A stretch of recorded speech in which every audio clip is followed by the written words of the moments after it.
¿Qué tal? ¿Cómo están? Muy buenas noches. Les habla Marian de la Fuente. Hay ocasiones en que la realidad supera totalmente la ficción, como en el mejor guión cinematográfico en el que los terroristas asaltan esa típica mansión presidencial y matan al presidente. El comando especial que asaltó la madrugada de este miércoles la casa del presidente de Haití, Jovenel Moïse, a las afueras de Puerto Príncipe, pues parecería sacada de una de esas películas de Hollywood. A la 1 de la mañana, de la madrugada de ayer miércoles, en la calle Peregrín número 5 en Puerto Príncipe, el presidente Jovenel estaba durmiendo junto a su esposa cuando un comando que hablaba español e inglés, según el comunicado oficial de las autoridades haitianas, asaltó la elegante vivienda, entró en su habitación y disparó a quemarropa contra él y su esposa Martín. El mandatario, de 53 años, falleció al instante y la primera dama quedó malherida con una bala fragmentada dentro de su cuerpo.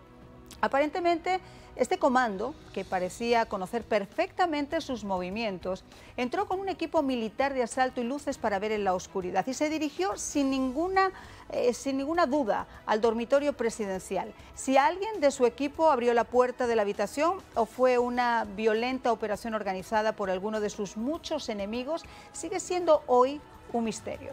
Varias horas después del magnicidio, el testimonio de su hijo, uno de los hombres y de los primeros en llegar a la habitación, y de algunas grabaciones ya filtradas, son las únicas pruebas existentes hasta este momento. Tras el ataque, el primer ministro Claude Joseph ha declarado el estado de sitio en el país que permite a las Fuerzas Armadas tomar el control de la seguridad en el territorio e instaurar tribunales militares. El aeropuerto de Puerto Príncipe fue inmediatamente cerrado y los vuelos programados hacia la capital cancelados o desviados.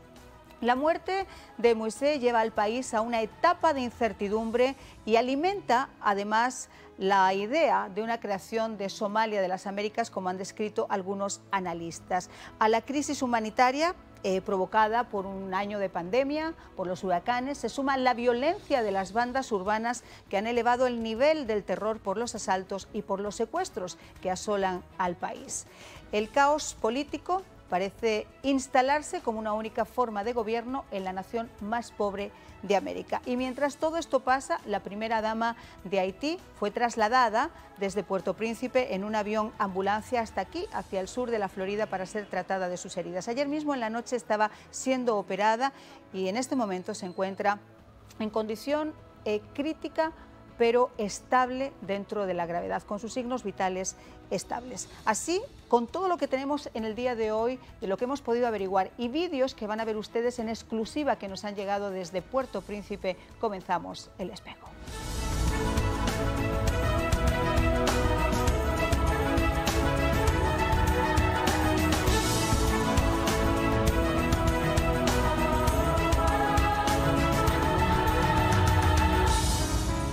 Pues a día de hoy, obviamente, sigue siendo la noticia que ocupa muchas portadas de los diarios principales del mundo. Porque este magnicidio fue, como yo les decía, sacado como del guión de una película. Pero ¿qué se esconde detrás de esa operación tan bien planificada, tan perfectamente planificada, en la que esos hombres entraron en la mansión presidencial, como hemos podido ver en algunos vídeos que les vamos a mostrar también aquí en exclusiva en el programa? Entraron diciendo que eran de la DEA, que era una operación, que no se preocuparan, que era de la DEA. Pero cuando entraron, ya ven ustedes lo que pasó, acabaron con la vida del presidente y desgraciadamente malhirieron a la primera dama. Pero para hablar sobre todo esto tenemos con nosotros en nuestro estudio a Carlos Sánchez Berzaín. Él es el director ejecutivo del Instituto Interamericano para la Democracia. Muchísimas gracias por estar con nosotros. Encantado, María. Y tenemos también desde Puerto Príncipe a Luis Derulo, que es abogado y que conoce muy bien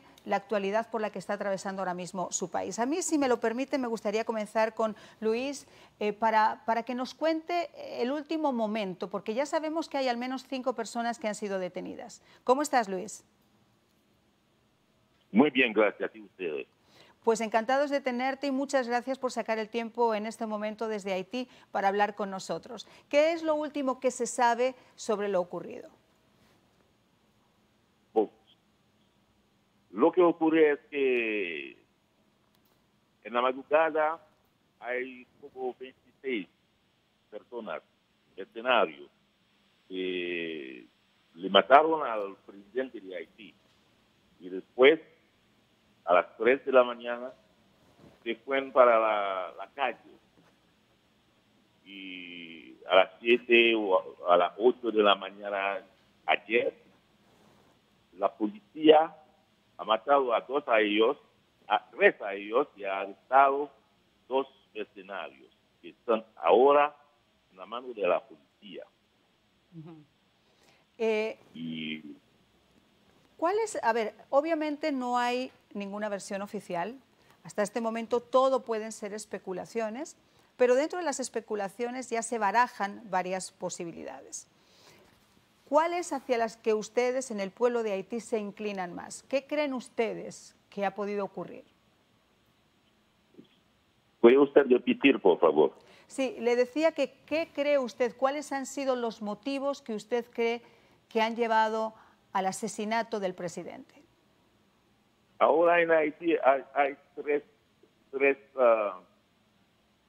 hipótesis. Tres maneras de ver el motivo, de identificar el motivo de los asesinatos. La primera es que son de las personas que son ricas en Haití, los que tienen las empresas, las grandes empresas. Es una manera de ver. La segunda es que el presidente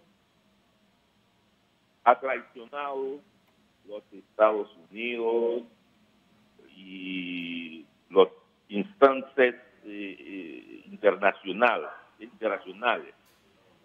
Es la segunda. La tercera es que el presidente Martelly, que fue su amigo, él ha traicionado a ese presidente. Bueno, tenemos dificultad para poder escucharle con claridad. Yo voy a resumir un poco lo que estaba diciendo. En primer lugar, la hipótesis que se está barajando es el de los empresarios, el de las grandes empresas. ¿Por qué? Porque hace aproximadamente un año o 2 años el presidente decidió ir contra la principal empresa de electricidad en el país, porque obviamente no estaba cumpliendo con el pueblo y decidió nacionalizarla. Entonces hay muchas hipótesis que apuntan a que toda esa parte podría también estar dentro de lo que se maneja en tela de juego. La segunda es que el narcotráfico está obviamente también en las calles. Hablábamos anteriormente con un periodista de allá que mencionaba específicamente al cartel de Sinaloa. Ha salido en los medios de comunicación en Haití en el día de hoy, señalado el cartel de Sinaloa.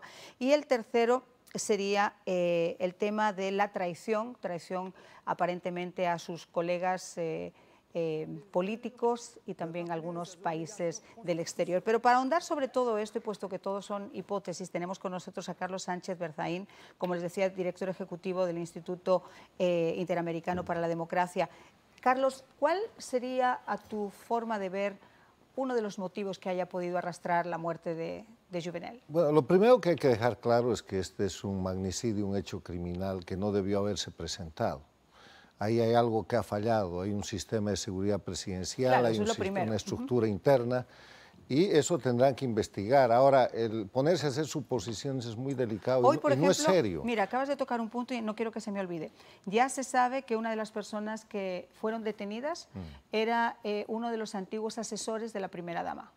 Bueno, pero eso tiene que ser una investigación, porque hacer suposiciones no es serio y puede llevar a grandes errores, porque esto, ya están hablando de empresarios, y eso puede ser cierto, ¿no? Pero también puede ser una temeridad. En los hechos... Todo es una temeridad, porque no hay nada oficial, o sea, hasta que no haya una versión oficial, todo es una temeridad. Yo no voy a incurrir en eso, pero lo que puedo hacerte es una descripción de Haití. El Haití en el que asesinan al presidente es un Haití en crisis. Es un Haití en una tremenda crisis social, porque hay protestas hace un par de años. Un Haití con crisis política, porque en la última elección en la que se eligió este presidente concurrieron cerca de 150 partidos políticos y cerca de 83 u 85 fueron descalificados. O sea, un país con cerca de 12 millones de habitantes que tiene como 250 partidos políticos. Ese es el nivel de confrontación social. El presidente, para la elección que debería celebrarse en septiembre de este año y que se estaba diciendo si se posterga o no, estaba planteando al mismo tiempo un referéndum constitucional para cambiar la Constitución. ¿Y qué quería hacer? Quería eliminar el Senado y convertir el Poder Legislativo en unicameral. Quería que se autorice la reelección continua del presidente por un periodo adicional de 5 años. Pero él ya había dicho que él no se iba a presentar en estas elecciones. No importa, pero estaba presentando esa reforma. Además de eso, estaba presentando una reforma en la que se anulaba la segunda vuelta para que el presidente ganador en la primera vuelta sea el que tome la presidencia. Y eso ha generado mucha más división política. Pero quiero decir, una de las cosas, y eso no es ninguna hipótesis, es una realidad por el comunicado que ha puesto hoy a disposición del público la propia Departamento de Seguridad en Haití. Y es que ese comando, esos mercenarios aparentes que entraron en la mansión presidencial, hablaban inglés y hablaban español, y algunos de ellos con acento colombiano. Eso no es una hipótesis, es lo que ha dicho el ministerio. Es decir, si realmente hubiera un movimiento político interno de que realmente la gente no estuviera de acuerdo, pero ¿por qué gestar todo esto desde afuera? Bueno, eso es lo que hay que investigar. El tema es, esa es la responsabilidad del gobierno. El gobierno tiene dos responsabilidades. Esclarecer el primer ministro que ha quedado como presidente. ¿Y primero quién es? Además, porque hay dos. No, el primer ministro es el que estaba en funciones, no hay dos porque... Pero el que... A ver, yo sé que no hay dos, pero si no recuerdo mal, tenía que entrar como en 24 horas el nuevo que había nombrado el presidente, ¿no? Sí, lo que pasa es que no tiene gabinete. El que está en función es Klaus Joseph, que es al que le corresponde, porque en verdad a la muerte del presidente pudo haber entrado en sucesión un vicepresidente que no existe, o si no el presidente de la Corte Suprema de Justicia, que ha muerto de COVID. Exacto. Entonces no hay una línea de sucesión. Pero las dos responsabilidades que tiene que ejercer quien ha tomado el control político de Haití en este momento es primero el esclarecimiento de este crimen. Yo creo que haría bien en convocar un comité internacional de expertos para que, más allá de las cuestiones internas de Haití, se haga una investigación muy transparente. Y lo segundo que ya ha asumido como compromiso es llevar adelante el programa electoral que había dejado el presidente fallecido. El Departamento de Estado de los Estados Unidos ha informado que ese es el compromiso. Bueno, entonces, en esa dinámica, algunos datos adicionales sobre Haití. No es el país más pobre de las Américas, esa es Venezuela hoy día. Venezuela ha logrado a través de su castrochavismo ponerse por debajo de Haití, pero sí Haití es el país más conflictivo de las Américas porque ha tenido incluso en la década de los 90 intervención de los cascos azules de las Naciones Unidas. En muchas ocasiones. Han estado ahí miembros de los ejércitos de Brasil, de las policías de Bolivia, de México, de Colombia, pacificando el país, y es un conflicto porque todavía no logra una forma de organización política adecuada, y el presidente fallecido estaba llevando a Haití a un presidencialismo más cerrado, porque era un semipresidencialismo, cuando hay gente que sostiene que eso debería ir a un sistema parlamentario. Bueno, y además estábamos comentándolo durante la pausa, otro de los factores importantes que tiene Haití también, y por lo cual no se recupera, obviamente, es la corrupción y la impunidad, que ha hecho que las bandas de delincuentes tengan prácticamente tomado el país. Más de 3.000 delincuentes están formando estas bandas armadas, y en muchos casos la policía se encuentra totalmente parada para poder tomar parte, que toma el pueblo, y que es él el que toma las manos. O sea, el pueblo está tomando las manos con una policía sin armas y con unos delincuentes armados hasta los dientes. Y todo eso penetrado por el narcotráfico. Ajá, entonces, no hay un escenario peor. Hay un escenario peor, es el de Venezuela, pero en todo caso, en esta situación lo que tiene que quedar claro es que este tipo de acciones criminales no pueden permitirse. Tienen que encontrar a los autores materiales y a los autores intelectuales. Bueno, pero es que está tan difícil. Porque no es manera de sacar a un presidente matándolo. No, por supuesto que no, ni matándolo. Aparte que deja muchísimas dudas. Yo creo que el punto principal está... ¿Qué hacía toda esa guardia, que además creo que tenía como 200 personas entre su guardia personal y la guardia? Una cosa demencial. Por eso yo decía, esto parece sacado del guión, de un guión cinematográfico, pero lo que sí no es un guión cinematográfico es la reunión que están teniendo en República Dominicana, porque obviamente tienen que prevenir cualquier acción que pudiera ocurrir en su frontera. Ustedes saben que con Duvalier, con Jean-Bertrand Aristide, hubo éxodos masivos de haitianos que trataron de pasar a territorio dominicano. Vamos a escuchar a José Miguel Soto, él es el exsecretario de las Fuerzas Armadas Dominicanas, para ver qué fue lo que dijo. Podría provocar una estampida migratoria. No estoy hablando de agresión militar, ¿verdad? Pero también podría ser cuasi militar, porque Haití, Puerto Príncipe, está lleno de bandas armadas.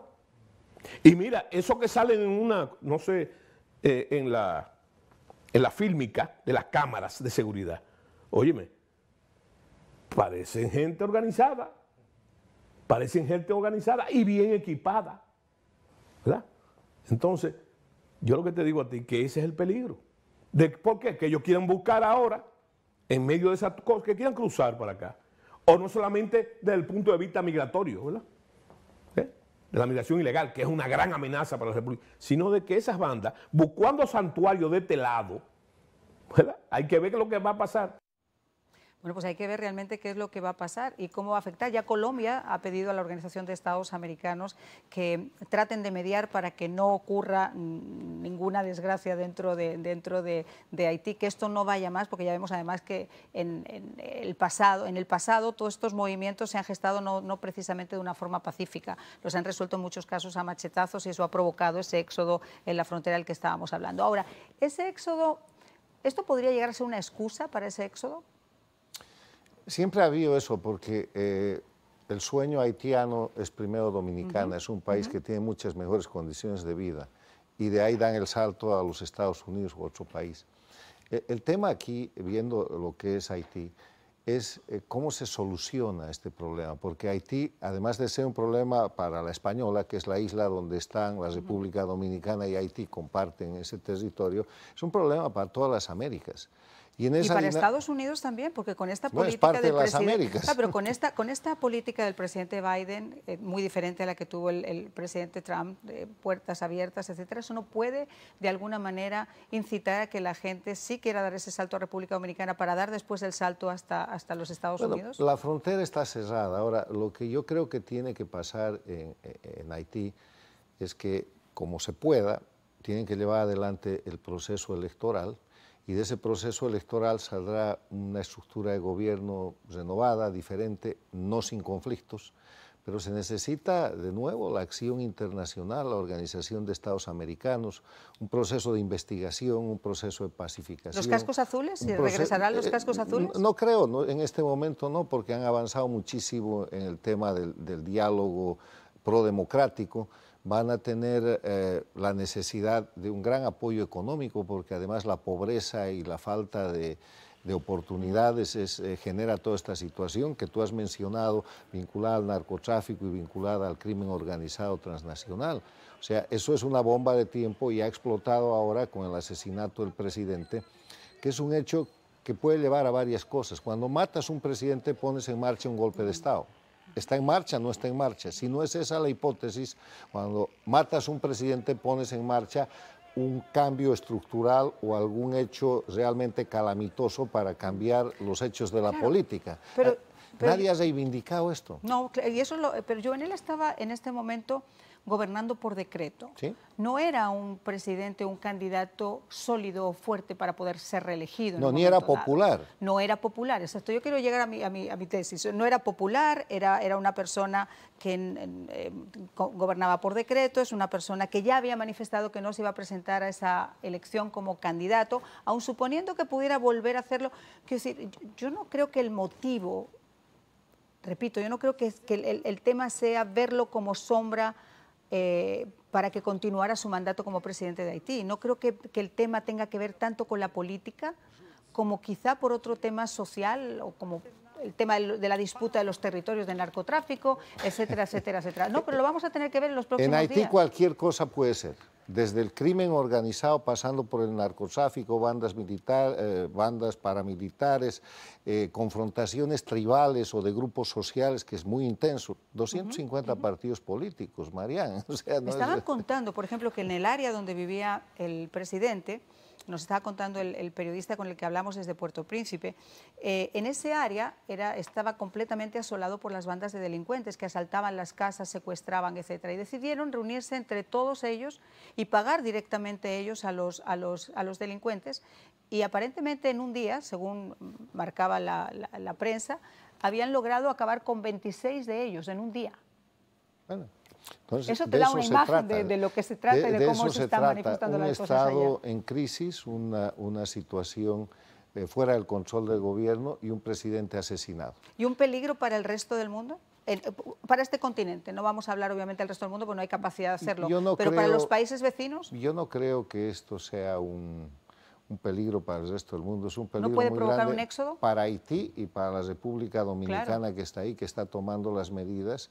Y lo que hay que hacer con relación al resto del sistema interamericano, que abarca toda la región desde Canadá hasta Tierra del Fuego, es establecer la clara señal de que por bueno o malo que sea un presidente constitucional como era el presidente, el asesinato no es una opción, y ahí la investigación y la sanción tienen que ser muy claras. Pero respecto a los actores materiales y a los autores intelectuales cuyas sospechas tú estás echando y todo el mundo las está pensando. A ver, yo siempre digo lo mismo, hasta que no hay una versión oficial, todo, absolutamente todo, entra en el saco de las especulaciones.